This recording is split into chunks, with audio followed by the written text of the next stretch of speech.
এই কাজটা করেছে। তারা যেটা করেছে সেটা হলো ৭১ পরবর্তীতে এই স্বাধীনতা ১৬ই ডিসেম্বরের পরে তারা বাংলাদেশ থেকে লুট করে নিয়ে গেছে, এমনকি একটা বদনা পর্যন্ত নিয়ে গেছে। সেই হিসাবটা আমরা কয়েক বিলিয়ন ডলারের হিসাব পাই। ৬৫-৭০ কোটি টাকার সম্পদই নিয়ে গেছে শুধু খুলনা থেকে। তো তাইলে তারা কোথায় আমাদের হেল্প করলো? তারা তো উঠিয়ে নিয়ে গেল।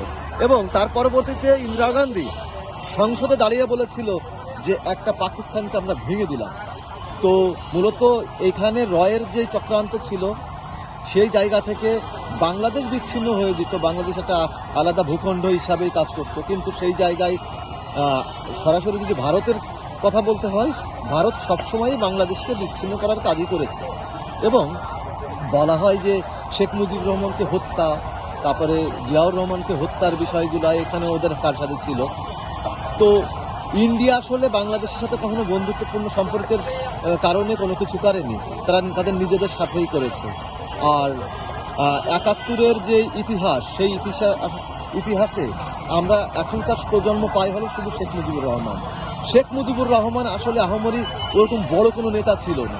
সে হঠাৎ করে তারা একটা অন্যদের অবর্তমানে তার একটা অবস্থানে চলে আসছিল, সে ভালো বক্তব্য দিতে পারত। এবং কয়েকদিন আগে শাহরিয়ার ভাই তাকে হলো বেঈমান বলেছে। হ্যাঁ, বেঈমানি তো তারা ৭২ থেকে ৭৫ করেই ছিল, সেগুলো তো লিখতে হবে, বলতে হবে, প্রেক্ষাপটগুলো যাচাই করতে হবে। তারা সোহরাওয়ার্দীকে বাদ দিয়েছে, শেরা বাংলাকে বাদ দিয়েছে, ভাসানীকে গৃহবন্দী করে রেখেছিল। এই অপরাধে পাপী শেখ মুজিবুর রহমানকে হবে না? তো কোনো বাদে বা কোনো চেতনায় কোনো রাষ্ট্রের ভিতরে বেশি দিন টিকে থাকা যায় না। তারা যে চেতনায় উদ্বুদ্ধ ছিল এবং মানুষকে গেলানোর চেষ্টায় ছিল, সেই কারণে মানুষ তাদের প্রত্যাখ্যান করেছে। ইতিহাস আমাদের নতুন করে পড়তে হবে। এবং আমরা হয়তো বা অনেক ইতিহাসই পাবো না, কিন্তু টোটাল ইতিহাস যদি ঠিকঠাক মতন পড়া হয়, অনুসন্ধান করা হয়, তাইলে আগের যেই মিথ্যাচার, সেই মিথ্যাচারগুলো আমরা বুঝতে পারবো।